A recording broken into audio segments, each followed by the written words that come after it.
In this segment, we'll show you how the matchmaking happens. Now, this is not capitalist speed dating. Buyers and sellers know a lot about each other before they get here, so the important trust factor is already largely established.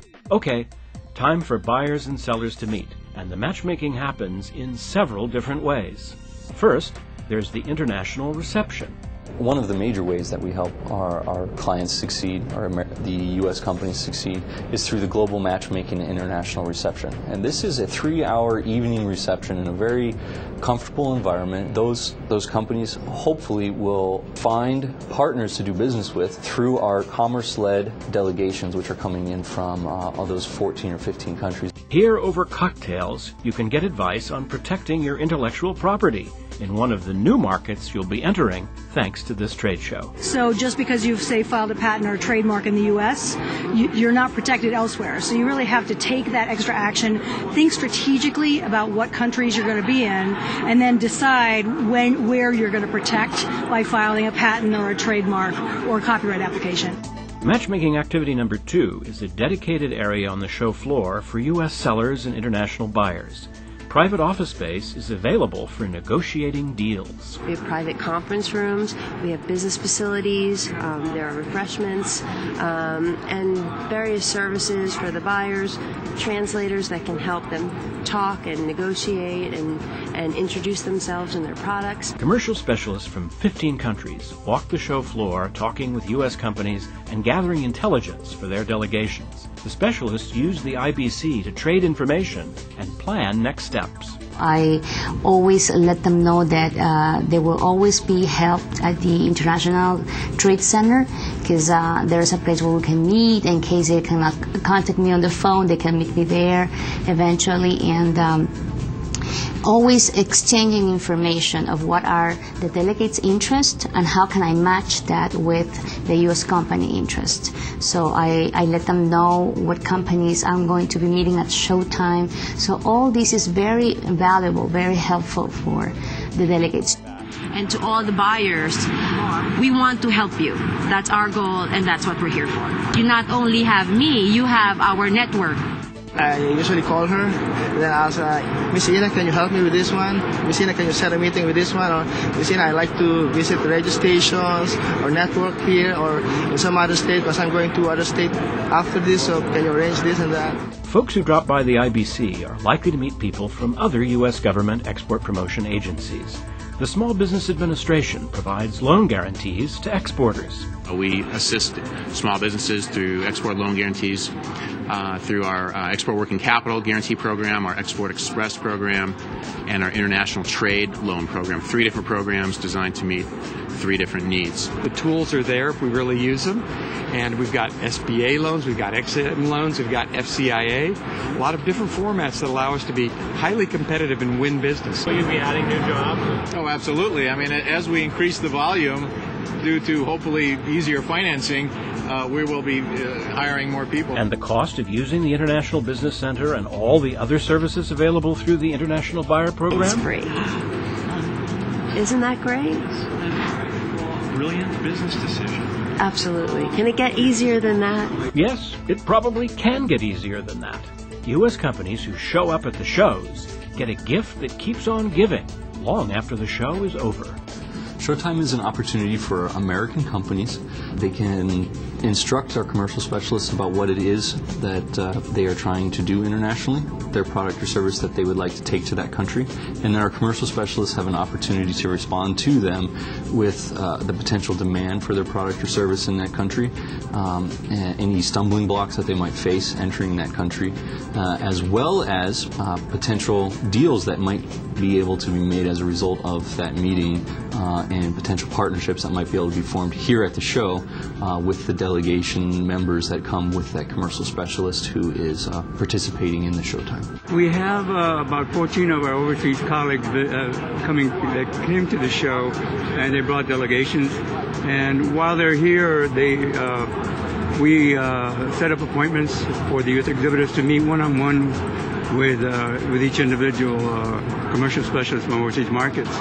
And then we follow up with the domestic market so that they can get in touch with the company and then talk about the next steps. Raul, totally rocks.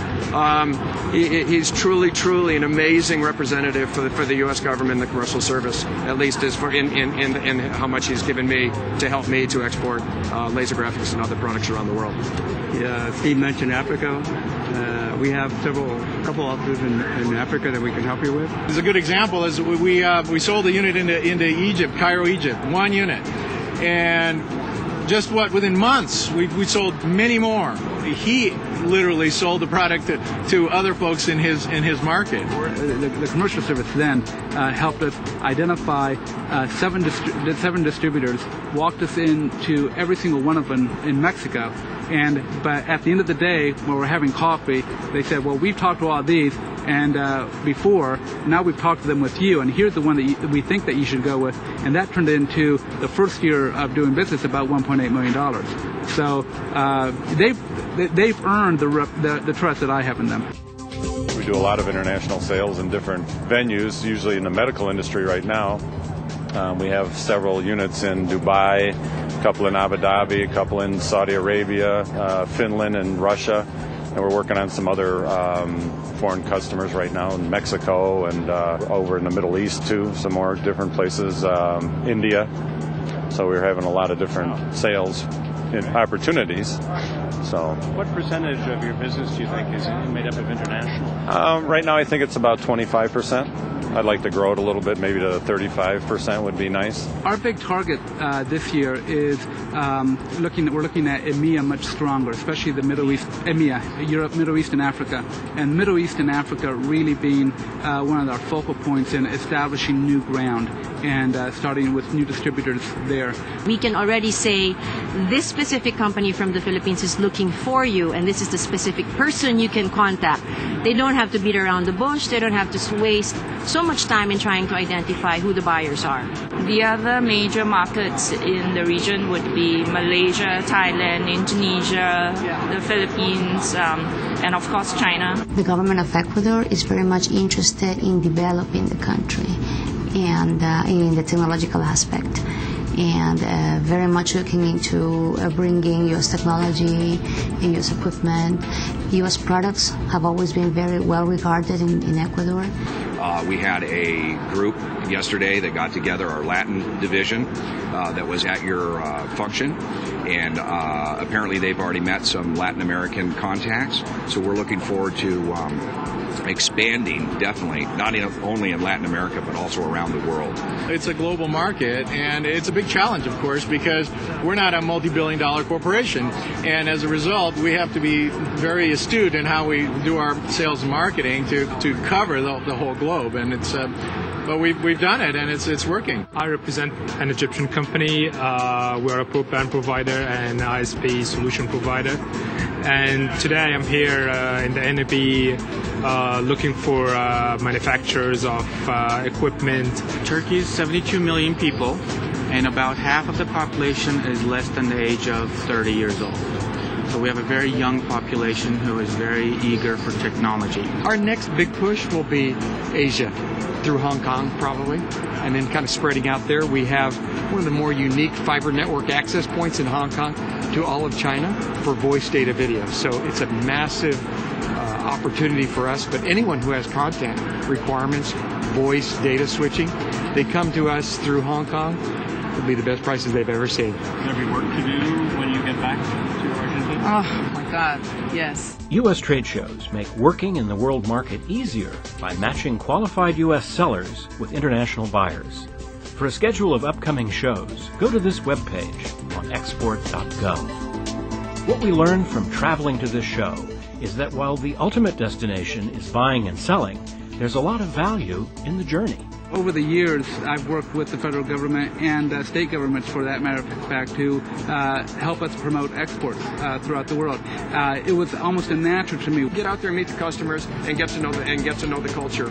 Any entrepreneur that has come up with a brilliant idea to solve a problem, the American way, right? I mean, we are a land of creators and designers and engineers, right? And right now, more than ever, we need those folks to be able to have access to overseas markets. It's an exciting time, and there's never been a better time. On my State of the Union address, I set a goal of doubling America's exports over the next 5 years, an increase that will support 2 million American jobs.